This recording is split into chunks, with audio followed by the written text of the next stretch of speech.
nesta manhã gostaria de falar convosco um pouco sobre o Natal.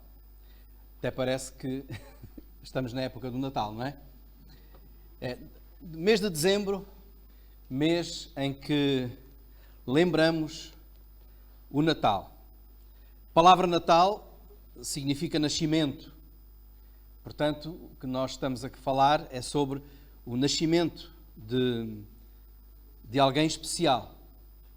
O nascimento de Jesus. O nascimento de Jesus, aquele que chamamos de nosso Salvador. Porque realmente esse é o significado da palavra Jesus. Jesus significa salvação de Deus. E Jesus foi e recebeu esse nome, foi assim chamado, porque Ele é a salvação de Deus. A Bíblia nos diz que nós estamos perdidos nos nossos pecados, mortos nos nossos delitos e pecados, mas em Cristo Jesus podemos encontrar vida. Por isso é que Natal, como acabámos de ver agora as crianças cantar, por isso é que Natal é tempo de alegria e tempo de celebração. Eu gostaria de, antes de continuar, que fizéssemos uma oração na sequência também da música que acabámos de cantar. Desperta o meu coração. Que realmente o nosso Deus possa falar connosco nesta manhã. Vamos orar. Querido Pai, louvamos o Teu nome por podermos ter este privilégio de juntos celebrarmos, ó Pai, o nascimento do Teu Filho. O dia, Senhor, em que Tu te fizeste homem, vieste habitar entre nós para manifestares a Tua glória, manifestares a Tua graça e trazeres salvação ao mundo que estava perdido em trevas.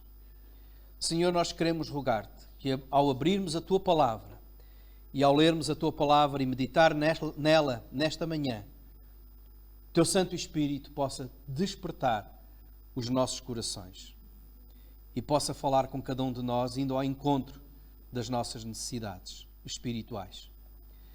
Colocamos então este tempo nas Tuas mãos e nos colocamos debaixo da orientação do Teu Santo Espírito, em nome de Jesus. Amém. Eu convido os irmãos a abrirem as vossas Bíblias no Evangelho de Lucas, no capítulo 2. Lucas, capítulo 2. E vamos ler os versículos 1 ao versículo 7. Lucas 2, 1 a 7. E diz assim a palavra de Deus. E aconteceu naqueles dias que saiu um decreto da parte de César Augusto para que todo o mundo se alistasse. Este primeiro alistamento foi feito sendo Cirénio, ou algumas Bíblias dizem Quirino, é o mesmo nome, governador da Síria. E todos iam alistar-se, cada um à sua própria cidade. E subiu da Galileia também José, da cidade de Nazaré, à Judeia, à cidade de Davi, chamada Belém, porque era da casa e da família de Davi, a fim de alistar-se com Maria, sua mulher, que estava grávida. E aconteceu que, estando eles ali, se cumpriram os dias em que ela havia de dar à luz. E deu à luz o seu filho primogênito, e envolveu-o em panos, e deitou-o numa manjedoura, porque não havia lugar para eles na estalagem. Este é um dos relatos que nós temos nos Evangelhos sobre o nascimento de Jesus. Quando nós olhamos para a história que nos foi sempre contada e que nós conhecemos bem acerca de Jesus, nós temos esta imagem de Jesus, a imagem que nós chamamos do presépio, não é? Jesus na manjedoura, Maria, José, alguns animais ali perto. Fica assim uma imagem muito bonita, mas muitas vezes não passa disso. É só a imagem do presépio. que achamos muito, muito interessante. Mas poucas vezes meditamos no que é que aquilo que ali está representado lembra. E lembra, de facto, a forma humilde como Jesus nasceu. Alguns, à volta disso, trouxeram aquela ideia que Jesus era muito pobrezinho. Até há músicas que dizem, pobrezinho, nasceu em Belém, não foi? Mas Jesus não era pobrezinho. Jesus vinha de uma família cujo pai tinha uma boa profissão. Havia muitas coisas feitas em madeira naquela altura. Um carpinteiro devia ter muito trabalho, não é? Jesus nasceu naquelas circunstâncias, diz o texto aqui, porque na cidade de Belém, onde eles estavam, que não era a cidade de onde eles viviam, não havia lugar para eles na estalagem. Não havia lugar para eles na estalagem. Então criou-se à volta do nascimento de Jesus, num berço de palhas, não é? Que era a manjedoura, a ideia que Jesus era pobrezito, não é? Pobrezinho, não é essa a ideia. A ideia do texto que eu hoje gostaria de realçar aqui com os irmãos está realmente na última frase que lemos. Porque não havia lugar para eles na estalagem. Não havia lugar para eles na estalagem. Vamos ver o que é realmente o Natal. Sabemos todos que o Natal é o nascimento de Jesus.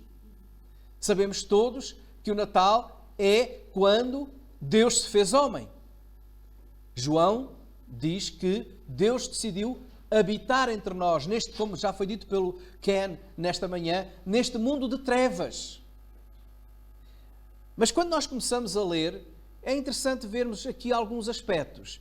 Começa o relato por dizer que aconteceu naqueles dias que saiu um decreto da parte de César Augusto. O que é que isto quer dizer? Isto quer dizer que o nascimento de Jesus está documentado e bem documentado. Não é um mito, é um facto histórico. Muitas pessoas hoje querem dizer, e até eu já ouvi pais a falarem aos seus filhos, pais descrentes, evidentemente, mal seria se fossem crentes, dizendo que é a lenda do Natal, ou o mito do Natal. O apóstolo, aliás, o evangelista Lucas, quis deixar bem claro, ao começar aqui no seu relato, dizendo, naqueles dias, nos dias de César Augusto, nos dias em que aconteceu um recenseamento decretado por ele, então ele procura localizar, não só no tempo, mas também no espaço, dando os lugares, a história do primeiro Natal. Naqueles dias. Então, não se sabe muito acerca desse decreto, mas isto não significa que a história não seja verdadeira. Lucas, ele sempre demonstrou, desde o princípio deste Evangelho, uma grande preocupação em ser um historiador, em fundamentar aquilo que ele estava a dizer. Se os irmãos forem ver o primeiro versículo do Evangelho de Lucas, ele começa nos primeiros versículos deste Evangelho, que ele dedica a um amigo dele, por dizer assim: tendo, pois, muitos empreendido pôr em ordem a narração dos factos que entre nós se cumpriram, ou que entre nós aconteceram, segundo nos transmitiram os mesmos que os presenciaram, desde o princípio, e foram ministros da palavra, pareceu-me também a mim conveniente descrevê-los a ti, ó excelentíssimo Teófilo, que era um amigo dele, por sua ordem, havendo-me já informado minuciosamente de tudo desde o princípio, para que conheças a certeza das coisas de que já estás informado. Então, reparem, a preocupação de Lucas em se informar. Ele não foi daqueles que acompanhou tudo desde o princípio. Mas antes de ele escrever, ele quis ver, informar-se, registar todos os factos para que pudesse escrevê-los ordenadamente. Então foi o trabalho de um investigador. Ele fez um trabalho de investigação e escreveu depois a história. Por isso ele tem este cuidado de situar no tempo, de situar no espaço. O nascimento de Jesus, o Natal que nós celebramos, não é um mito. A história de Jesus não é um mito. Muitos poderão querer dizer que é uma história, uma lenda. Já naquele tempo, Lucas tem a preocupação de fazer uma grande diferença entre Jesus Cristo e os deuses pagãos. Principalmente os deuses gregos, cuja história ninguém sabe onde aparece. Aparece um Deus que é filho da terra, mais do mar e outros, e há uma série de lendas. Por isso é chamada a mitologia grega, não é? Muitos mitos acerca do aparecimento desses deuses que ninguém consegue situar. Ele quis marcar a diferença. Não, nós cristãos seguimos um Deus que tem uma história aqui na terra com os homens. Este Deus é Jesus. Este Deus é Jesus Cristo.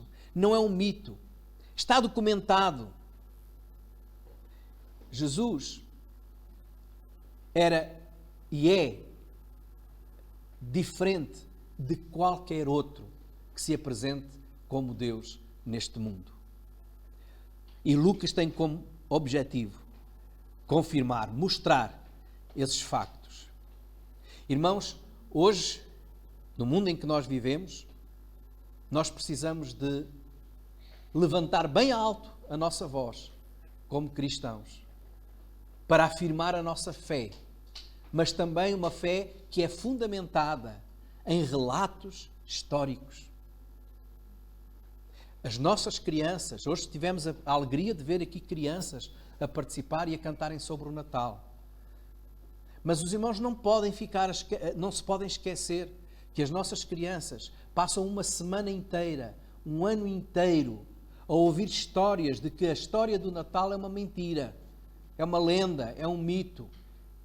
A história de Jesus é igual à história do Pai Natal ou de outra coisa qualquer.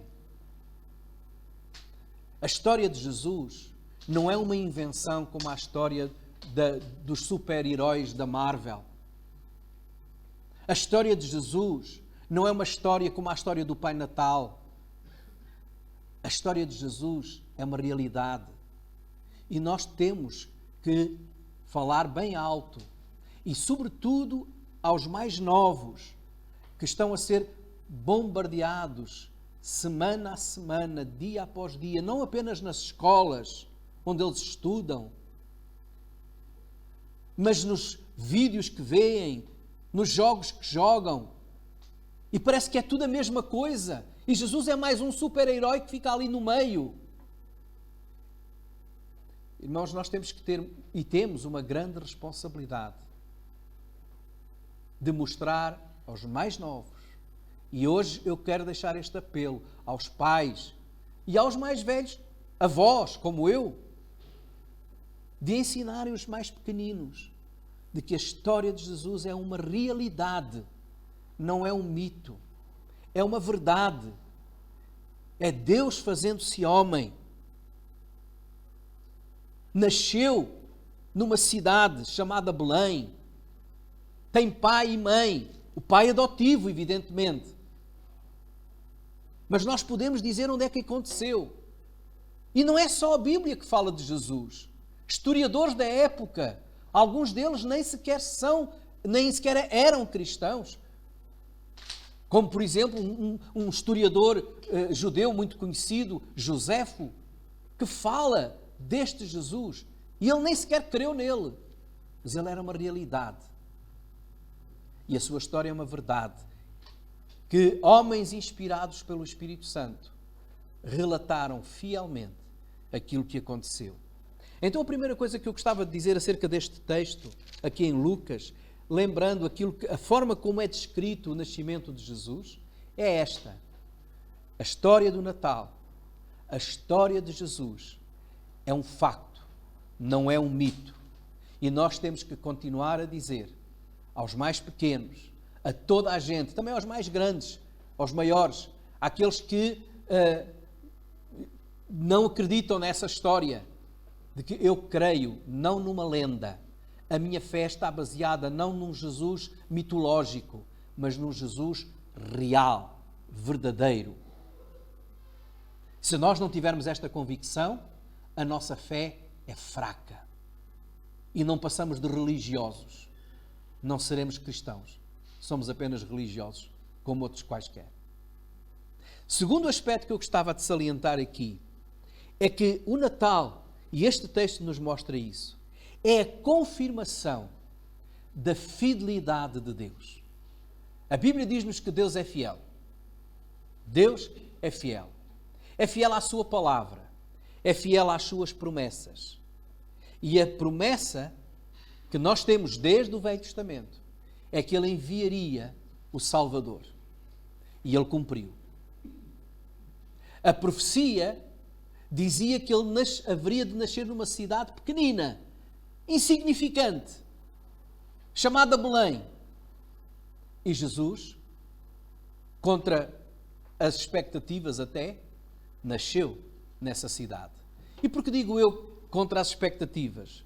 Porque se nós formos ao livro de Miqueias, no Velho Testamento, o profeta Miqueias, ele fala dizendo, e quase 7 séculos antes de Jesus, ele diz assim, Miqueias, capítulo 5, e no versículo 2, e tu, Belém Efrata, ou Efraíta, posto que pequena entre milhares de Judá, de ti me sairá o que será Senhor em Israel, e cujas origens são desde os tempos antigos, desde os dias da eternidade.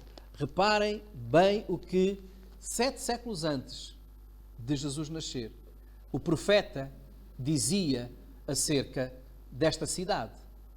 Belém,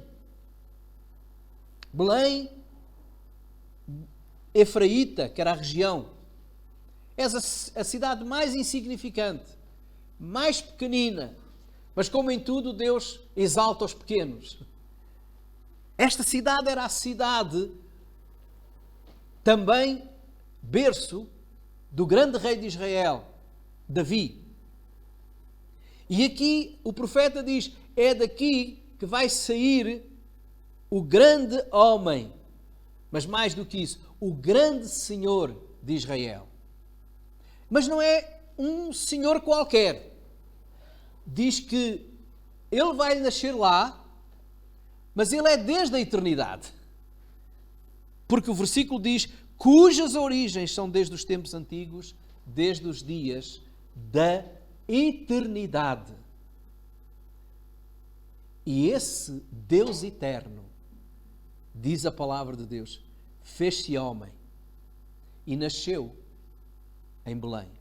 Agora, o que é que nós sabemos da história de Maria e de José? Sabemos que eles viviam na Nazaré.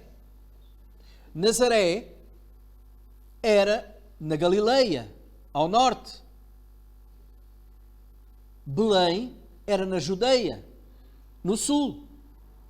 No meio, entre a Galileia, a província da Galileia, e a província da Judeia, no meio ficava ainda Samaria. Então ainda eram uns bons quilómetros. E não havia, na altura, nem comboios, nem aviões, nem carros. Havia carros puxados por cavalos, ou por burros, ou outros animais. Era difícil essas viagens. Então não era muito fácil. Sobretudo, Maria, na Nazaré, grávida, não vou falar ao José, paciência, mas eu não vou fazer viagens agora. A verdade é que Deus tem seus planos. Deus está no controle de todas as coisas. Deus opera através de situações que nós não imaginamos. E naquela altura saiu um decreto da parte do imperador que todos deveriam alistar-se, todos deveriam recensear-se e que esse recenseamento deveria ser feito na cidade dos seus ancestrais, de onde eles eram originários. E José e Maria, eles eram de Belém e não viviam em Belém, viviam longe. Imaginem que agora havia um decreto que vocês tinham que fazer um recenseamento e havia um tempo para fazer isso na terra dos vossos pais, dos vossos avós, de onde vem a vossa linhagem. Onde é que vocês tinham que ir?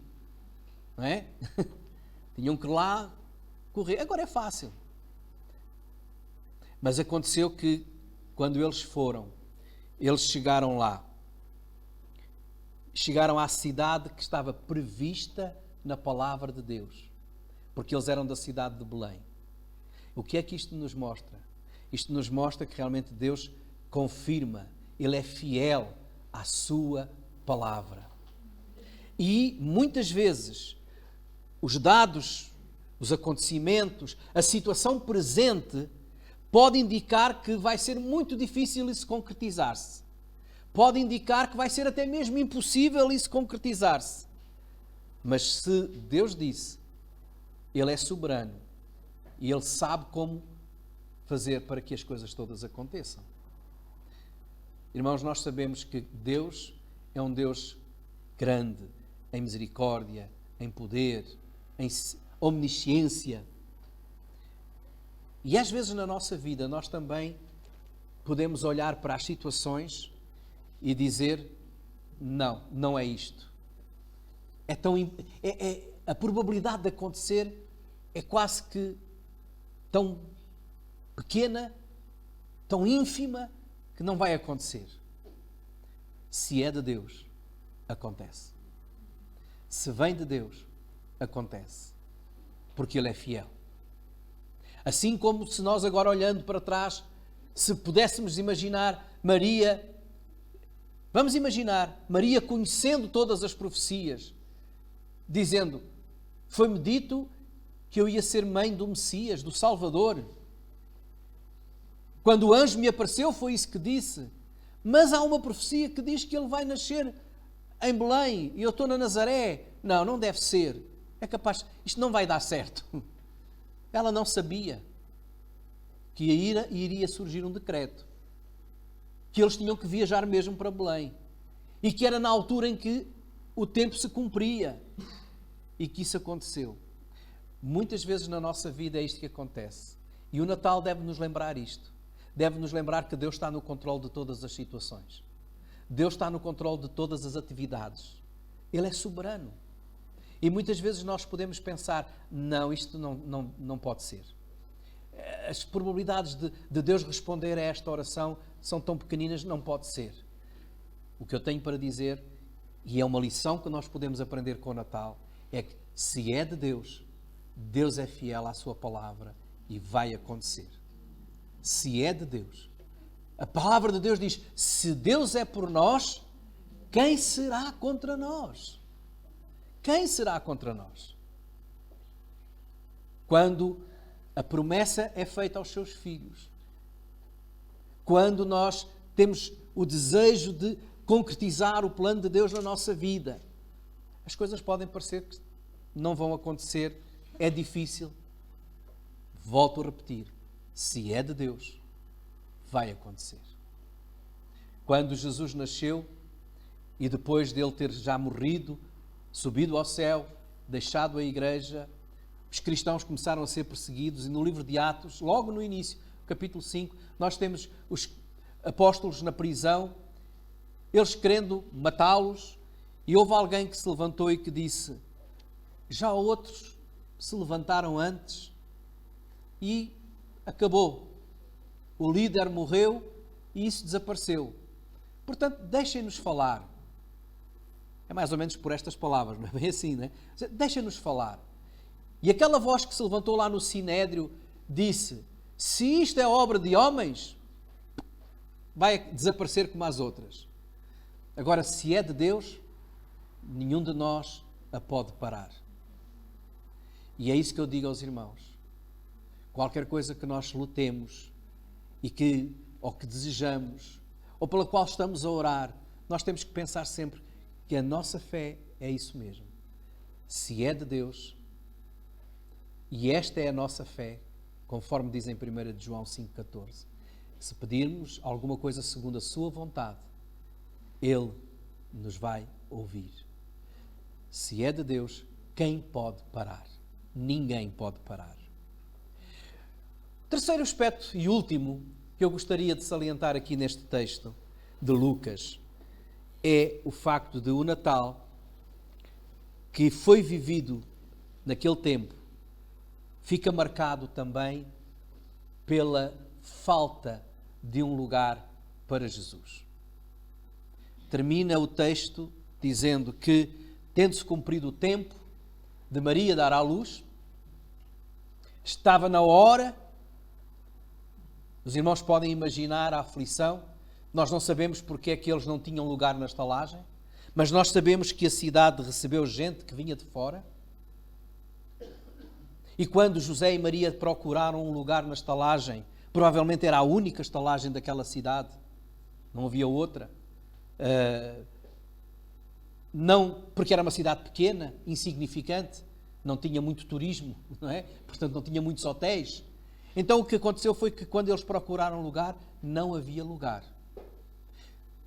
E nós podemos imaginar uma cidade pequena, de repente recebe gente que vem de todas as partes do Império, porque naquele período tem que se fazer o recenseamento.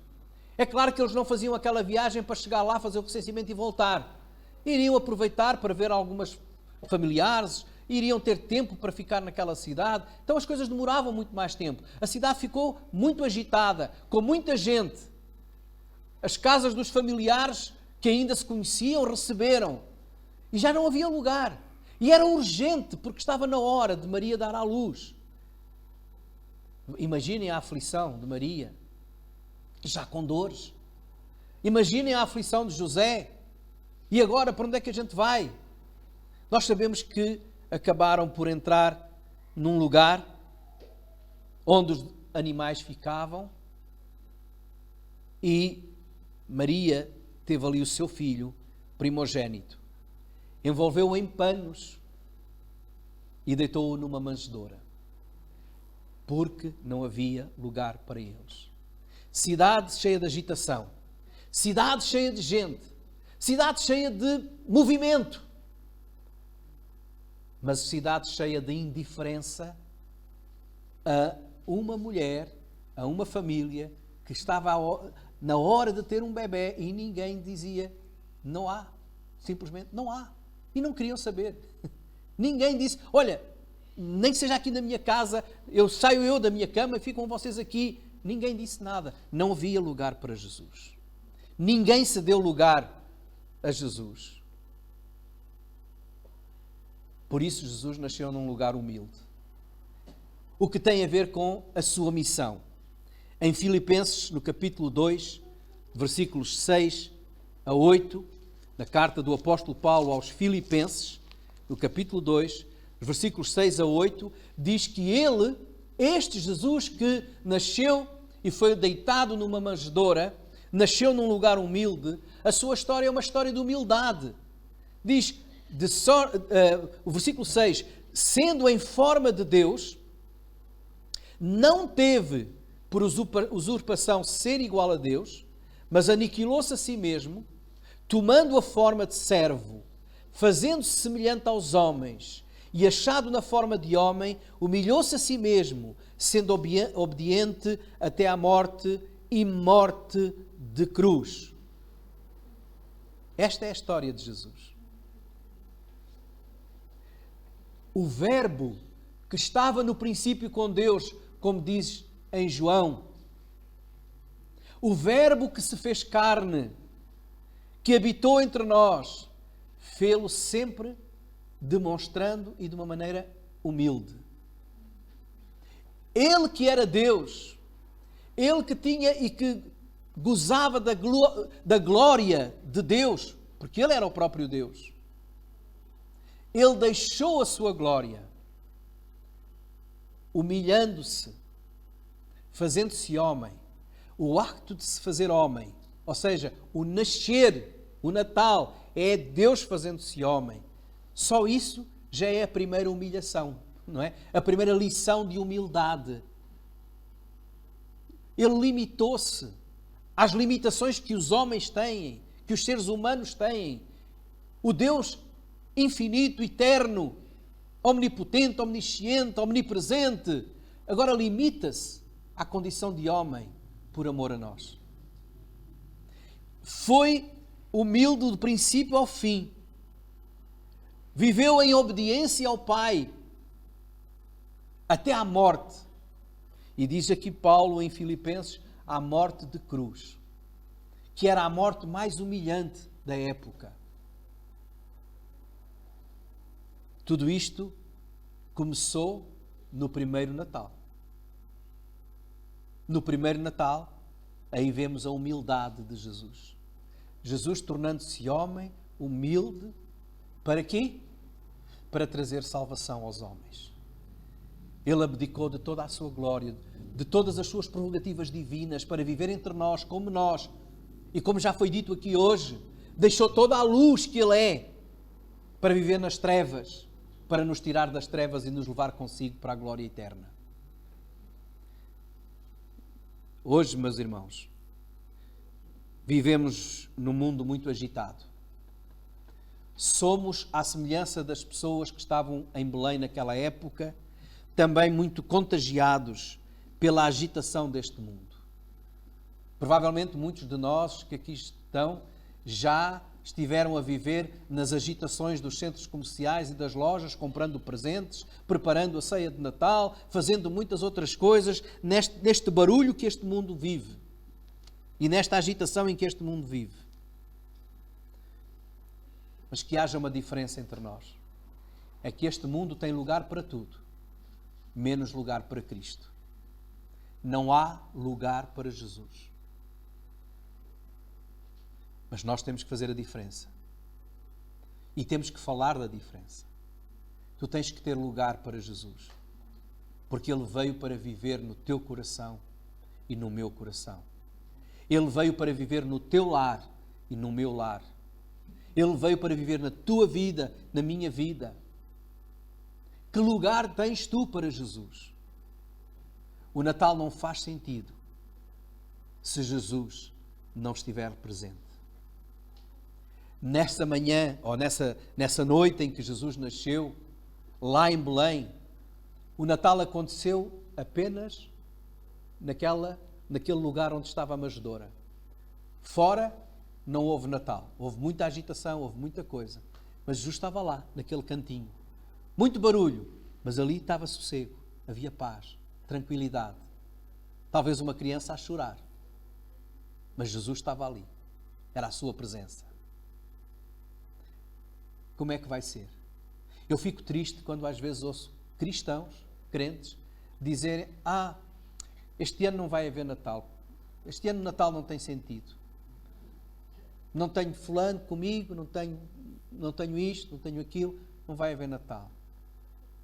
Então não tem Jesus. Porque se tem Jesus, se está o lugar para Jesus, há Natal.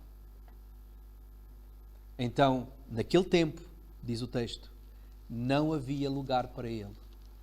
A minha pergunta hoje é: tu tens hoje lugar para Jesus? Neste Natal? Se tens, então posso garantir-te, nem sequer desejar-te, mas garantir-te, Feliz Natal. Se não há lugar para Jesus, aí sim posso desejar um Feliz Natal. Apenas desejando, arranja lugar para Jesus. Põe lá Jesus no lugar que falta e vais ter um Feliz Natal. Que Deus vos abençoe.